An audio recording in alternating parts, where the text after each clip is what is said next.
Is the iPhone 13 still worth it in 2024? Hey everyone, and welcome back to another video, and today I want to share my experience with my iPhone 13 after 1 year of usage. Now I don't want to make this an ordinary tech video, so I'll mainly focus on experience rather than talking about all the nerdy specs. But I will say though, the iPhone 13 is very similar to many iPhones that I've used in the past. And surprisingly, the iPhone 13 is still available on Apple. So if you don't want to burn a few more $100 on a new iPhone 15, the iPhone 13 is still a valid option. Now, just looking at the appearance and the design, you do have quite a lot of colors to choose from. The one that I have is in pink because I don't really like the generic iPhone colors like white, black, gotta be a bit more unique out there. It still uses the old lightning port at the bottom, so I'm sorry, no USB-C, and if you want to use accessories like an external SSD, you do have to use another dongle to use it. When it comes to the front face of the phone, you do still have a notch,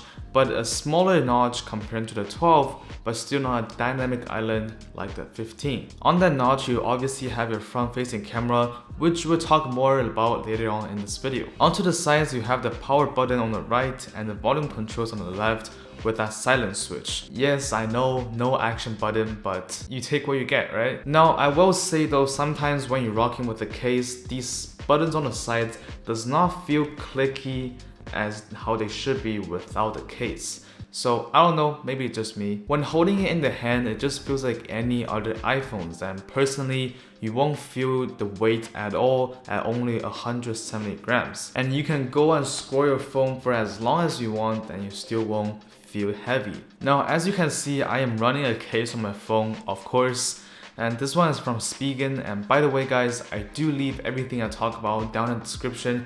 I don't really mind if you use my link or not, but it's there. Now this case comes with a MagSafe ring for any accessories that you might have, and I love how it protects the camera modules without creating a huge bump on it. And speaking of the camera module, I guess this is the only way you can tell the difference from the 13 to the 12 and the 14 and the 15, because they're all using the same design now. So, they all have very similar designs, just like many other models out there. Next, onto the battery. Quite frankly, recently I haven't been pushing the phone that hard at all. I only average about 2 hours of screen time every day, which I think is pretty impressive. All I do nowadays is just check on messages, reply on some emails, if I want to search something up on Safari, and yeah, that's basically it. And by the way, I'm kind of curious, how many hours of screen time do you have on your phone, and what's the most used app?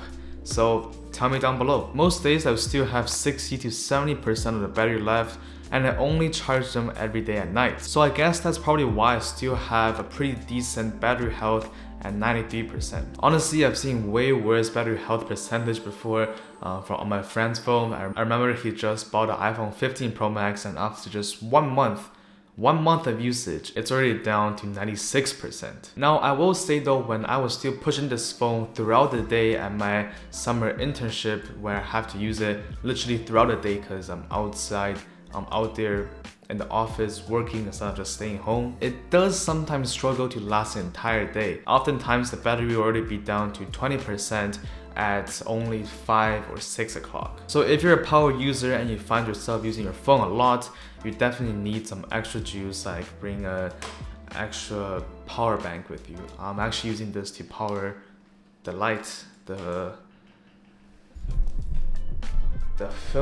filming light over here, but that's what I'm saying, good to have it. Now I find it kind of weird that sometimes if I put it on low battery, low power mode, sometimes it even drains the battery even more.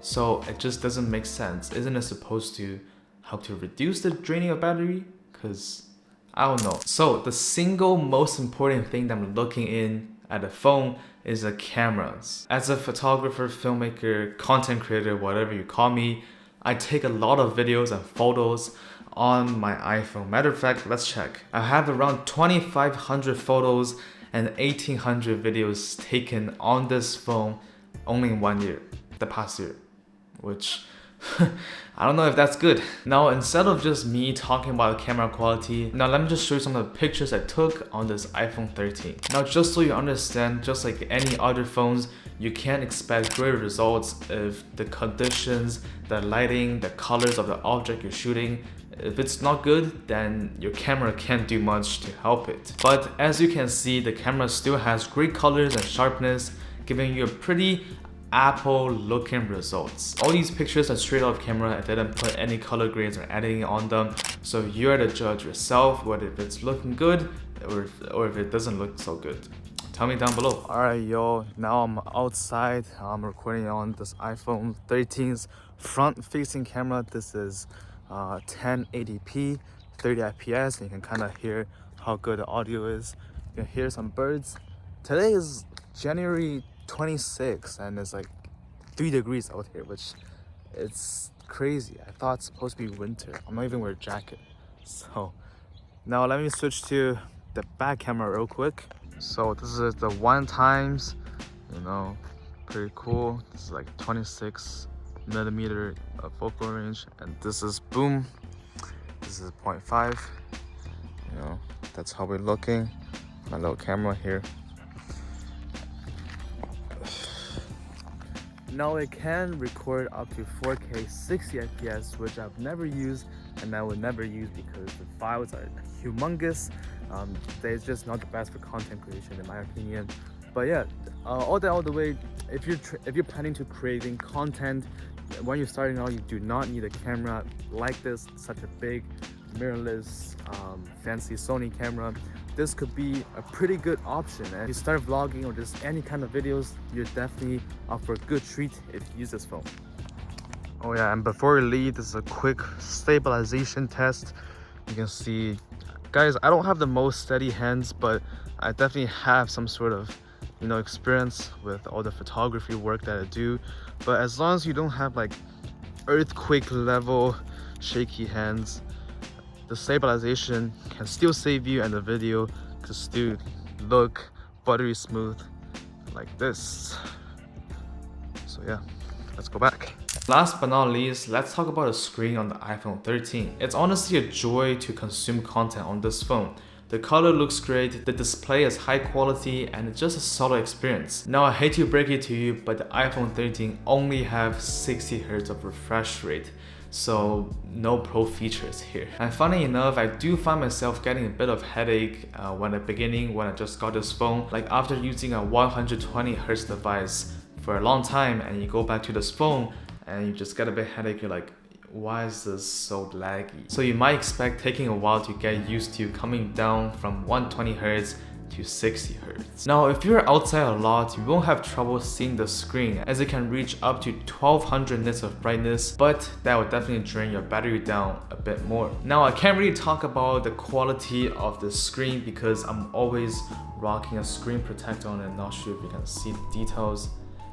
Like, there's a small little gap over here because I'm using a screen protector. But just a few days ago, I did made a small crack on the screen protector, so yeah, that's not looking too good. But I've definitely dropped this phone many times before, and it's in pretty good condition. So imagine if I didn't have the protector on, it would be a big bummer.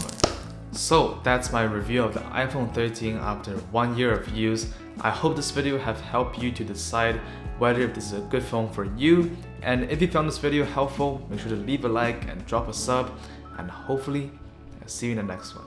Goodbye.